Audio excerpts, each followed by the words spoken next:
Sir ये वो था बछड़ा थोड़ी पे एक छोटा सा वो होता सर 6 महीने पहले एक भ्रष्टाचार का आरोप हुआ। हाँ वो मुझसे बात तो इससे बोल रहे सर कि क्या था कि आओ ना चलिए आप आ जाइए, आपको इनवाइट हो जाएगा। चलिए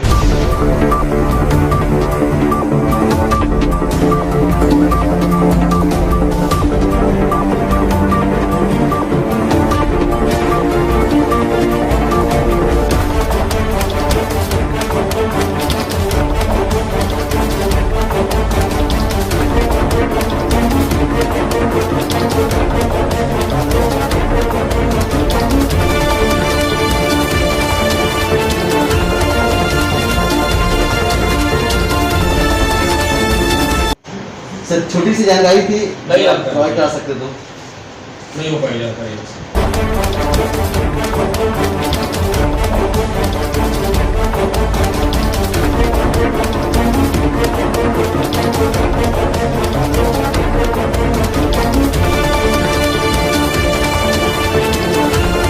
आप जाइए, अभी अपना काम करिए।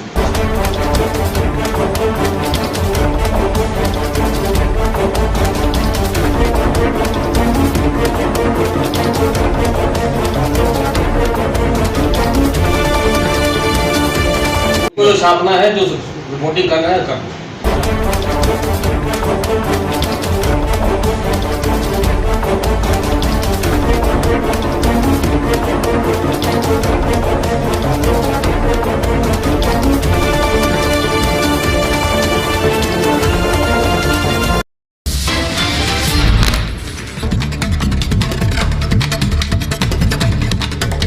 हाँ, एक तरफ छत्तीसगढ़ सरकार पत्रकारों को फ्रंट लाइन वॉरियर्स के तौर पर सम्मान कर रही है, वहीं उसी सरकार के अधिकारी पत्रकारों के साथ अभद्र व्यवहार कर रहे हैं। नमस्कार मित्रों, न्यूज प्राइम 18 में आपका एक बार फिर से स्वागत है।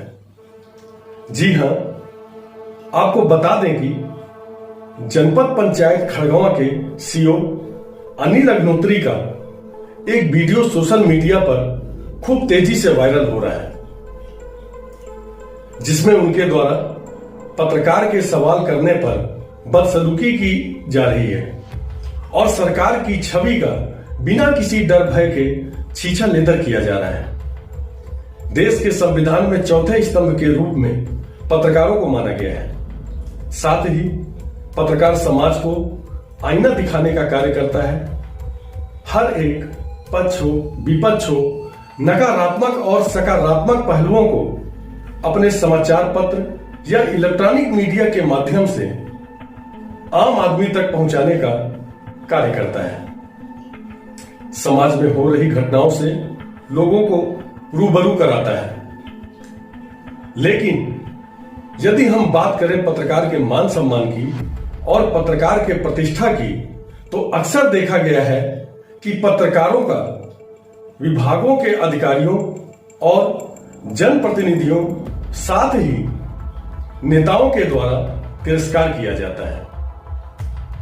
ऐसा ही एक मामला कोरिया जिले के जनपद पंचायत खड़गवां के सीओ अनिल अग्नोत्री से एक पत्रकार ने जब जनपद क्षेत्र अंतर्गत चल रहे कार्यों के घोटालों के संबंध में सीओ से बात करनी चाहिए, तो साहब ने अमर्यादित तरीके से बदसलूकी करते हुए पत्रकार को बाहर जाने को कह दिया और साथ ही साहब ने यह भी कहा कि जो छापना है छाप दो, लेकिन किसी के बात का जवाब देने से साफ इनकार कर दिया।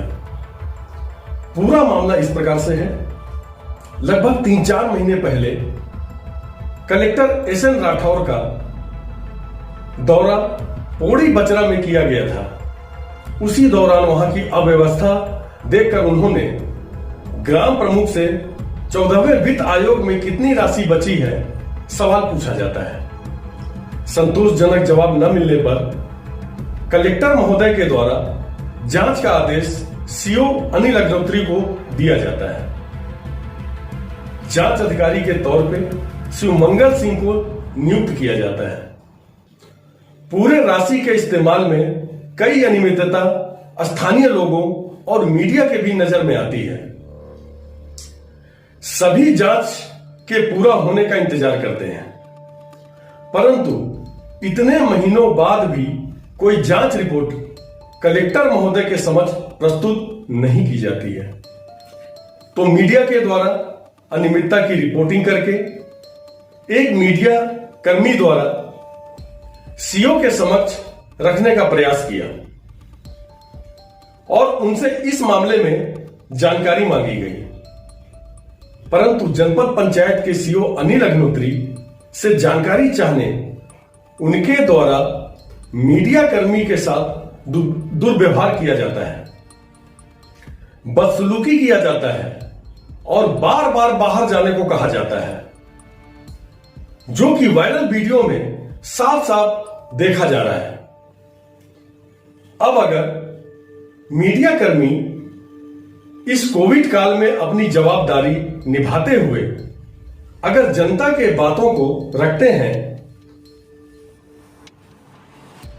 जवाबदेह अधिकारी से बात करने की कोशिश करते हैं, तो ऐसे अधिकारी जवाब देने के बजाय उल्टा सरकार की ही छवि खराब करने का प्रयास करते नजर आ रहे हैं। अब देखने वाली बात यह होगी कि जिले के मुखिया कलेक्टर कोरिया एसएम राठौर के आदेश की अवहेलना किए जाने पर जिसकी जानकारी लेने मीडिया के प्रतिनिधि गए हुए थे, उस अधिकारी अनिल अग्निहोत्री पर अब किस प्रकार की कार्रवाई की जाती है। आइए आप स्वयं उक्त वायरल वीडियो को देखिए कि कैसे इस अधिकारी द्वारा कलेक्टर कोरिया के आदेश के बाद भी बिना डर भय के खुलेआम सरकार के मुखिया की छवि को धूमिल किया जा रहा है।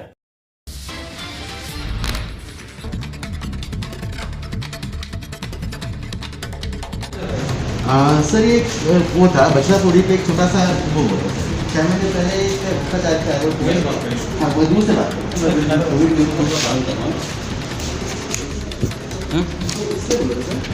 क्या था कि चलिए आप आ जाइए, हम कोई बाइक नहीं देंगे। सर छोटी सी जानकारी थी, नहीं आप प्रोवाइड करा सकते तो। नहीं हो पाएगी जानकारी, आप फिर ले जाइए जानकारी लेना। जी सर, आप फिर ले लीजिए जानकारी लेना हो। हाँ हाँ नहीं सर, मतलब उसमें क्या था कि जो केस था वो आपके उसमें आ रहा था सर। जो पंचायत इंस्पेक्टर थे, मतलब उनको जानकारी आपको देनी थी, जानकारी मुहैया करानी थी आपको। हमको नहीं पता क्या जानकारी आपको चाहिए, आप अभी जाइए आपको। हाँ सर, जैसे बछड़ा तोड़ी पे सर एक केस था, उसमें क्या था सर कि जैसे जो कोरिया नहीं होता है और जो बाकी कुछ काम थे, जैसे कि विद्युत का मतलब कनेक्शन करना था, उस बारे में क्या होता काफ़ी ज़्यादा आरर हुआ था सर पंचायत से। वो काम अभी पेंडिंग हुआ है सर। 6 महीने बीत चुके हैं सर, लेकिन इसके बाद भी अभी तक कोई मतलब उसमें कार्रवाई नहीं हुई है। उसका तो मेरे ख्याल से आई थिंक कोई वो भी पेश नहीं हुआ है कि जानकारी कि क्या कंप्लीट हुआ है क्या नहीं हुआ है। कागजों पे सर पूरा दिख रहा है वो। हम सुन लिए हैं आपका, हम देख लेंगे। जी सर, हम सुन लिए आप क्या बोल रहे हो। हाँ हाँ, तो सर ये कुछ इसके बारे में जानकारी मिलेगी मेरे को सर? इस बारे में सर कुछ जानकारी मिलेगी क्या मेरे को सर? जानकारी तो ले ली, हम क्या पूछ रहे हैं। नहीं तो सर जैसे आपके मतलब कागजों पे तो कार्रवाई मतलब हो चुका है, काम कंप्लीट दिखा रहा है, बट वो एक्चुअल में भूमि पे कार्य नहीं हुए सर। लिखित शिकायत दीजिए, लिखित शिकायत यहाँ दे दीजिए। हाँ हाँ, लेकिन सर 6 महीने पहले भी ये कार्य मतलब कि 6 महीने को जो साल भर को लिख के शिकायत यहाँ छोड़ दीजिए। नहीं वो तो मैं छोड़ दूंगा सर, वो मेरा कार्य नहीं होता सर छोड़ना। एक्चुअली जो शिकायत मेरे पास शिकायत की कॉपी भी है सर, वो 6 महीने पहले भी हुआ था उस चीज़ का, बट उसमें उसकी कार्रवाई के बारे में आपसे पूछ रहा हूँ सर। कार्रवाई मतलब लिखित में देना तो सर मेरा काम नहीं, मीडिया करने का काम नहीं, तो लिखित में देना उस चीज़ का, बट जो लिखित में दिया गया था उसके बारे में पूछा कि क्या कार्रवाई हुई सर सर। आप जाइए अभी अपना काम करिए। तो सर एक पंचायत इंस्पेक्टर का नंबर मेरे को मिल सकता है क्या? क्योंकि सर आपको रिपोर्टिंग कर रहे थे वो। तुम दुनिया भर घूम रहे हो तमाम। जी जी, नंबर पूछने मेरे से आए हो सर क्योंकि आप सर यहाँ के मुखिया हैं सर। मुखिया से पूछो नंबर। तो वही बोलो, क्योंकि सर यहाँ पर से मिल नहीं रहा उनका नंबर, किसी के पास भी बोले तो पंचायत सौ का नंबर ही किसी के पास में नहीं है। इस बाबत मैं आपसे पूछा कि सारा, क्योंकि आप रिपोर्टिंग कर रहे हैं, आप उनको जो छापना है, जो रिपोर्टिंग करना है कर जाओ। चलिए, जैसा आपने सुना, सर का कहना है कि जैसा आपको छापना है, जो आपको करना है करिए, इनके पास कोई जानकारी नहीं है। हम चलते हैं कलेक्टर ऑफिस में, हम वहाँ से पूछते हैं कि 6 महीने जो कार्रवाई लंबित है उसके बारे में उनका क्या बोलना है, उनके पास ये कुछ कॉपी पहुँची, उनके नोन पे है कि नहीं है, क्योंकि जो यहाँ पे सीओ सर है उनको कुछ भी नहीं पता है, बिल्कुल महंगाई देने से मना कर रहे हैं कि उनको इस बाबत कुछ भी नहीं। तो चलिए देखते हैं, कलेक्ट्रेट पे जाके देखते हैं, कलेक्टर सर से पूछते हैं कि उनको इस जो भ्रष्टाचार हुआ है उसके बाबत उनको कुछ जानकारी है कि नहीं। प्रिय भाइयों और बहनों, जय जोहार। पिछले 1.5 माह से हम सब कोरोना की दूसरी लहर की चुनौती का सामना कर रहे हैं। कोविड संक्रमण के खिलाफ यह लड़ाई कठिन थी, लेकिन आप सब ने पूरी जिम्मेदारी से यह लड़ाई लड़ी। इस लड़ाई का कठिन समय अब गुजर चुका है और कोविड संक्रमण की स्थिति हमारे राज्य में अब काफ़ी नियंत्रण में है। एक समय हमारे राज्य में संक्रमण का आंकड़ा 17,000 तक पहुंच गया था, जो अब घटकर 4,000 के लगभग हो गया है। पॉजिटिविटी की दर भी अब घटकर 5% के लगभग आ गई है। कोरोना की किसी भी चुनौती से निपटने के लिए राज्य सरकार पूर्ण रूप से तैयार है। हमने इससे निपटने के लिए सभी आवश्यक संसाधन जुटा लिए हैं। कोविड संक्रमण को नियंत्रण में लाने में बहुत सारे लोगों का कठिन परिश्रम और दिन रात की मेहनत शामिल है। हमारे चिकित्सक, हमारे स्वास्थ्य कार्यकर्ता, हमारी नर्स, मितानिन बहनें, जिला प्रशासन, पुलिस प्रशासन और महिला बाल विकास विभाग के अधिकारी कर्मचारी, नगरीय निकायों, पंचायती राज संस्थाओं के अधिकारी कर्मचारी, सभी जनप्रतिनिधिगण, सफाई कर्मी, भाई बहन, स्वयंसेवी संस्थाएं और आम जन तक सही जानकारी पहुंचाने में सहयोगी बने जनसंपर्क विभाग के अधिकारी और मीडिया के मित्रों का योगदान सराहनीय है। आज मैं आप सबसे सहयोग की विनम्र अपील करना चाहता हूं। यह समय सतर्क रहकर अपनी जिम्मेदारियां वहन करने का है। हम धीरे धीरे लॉकडाउन की स्थिति से बाहर निकलकर पहले की भांति सामान्य कामकाज की ओर लौट रहे हैं। यह समय सबसे अधिक सावधानी रखने का है। इस समय हमें बिल्कुल भी लापरवाही नहीं करना है। हमें अपने परिवार की और अपने राज्य के निवासियों की सुरक्षा का पूरा ध्यान रखना है। आप आवश्यक होने पर ही घर से बाहर निकलें। घर से बाहर निकलते समय ऑफिस, बाजार, फैक्ट्री, खेत, खलिहान की ओर जाते समय पूरी सुरक्षा और सावधानी रखें।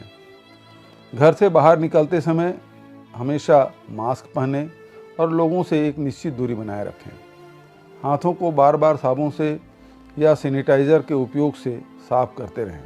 प्रिय भाइयों और बहनों, कोरोना से सुरक्षित रहने और खुद को और अपने परिवार के भविष्य को मुश्किलों से बचाने के लिए हमारा एकमात्र सहारा है वैक्सीन या टीकाकरण।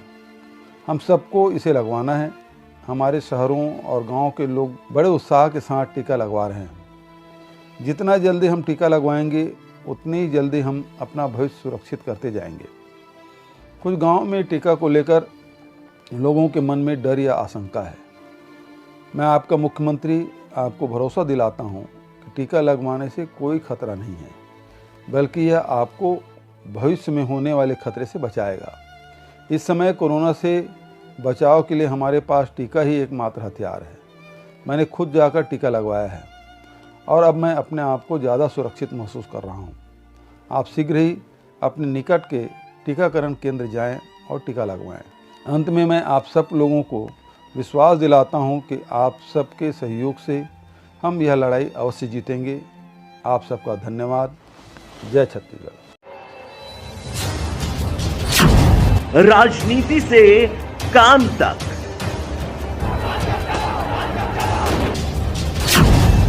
अपराध से अंजाम तक, खेत से खलिहान तक, खिलाड़ी से मैदान तक, हाइफा की धमाकेदार रात। सितारों से आसमान तक, अब हर खबर पर होगी हमारी नजर। पल पल बदलती देश और दुनिया की हर खबर पाइए सीधा अपने मोबाइल पर।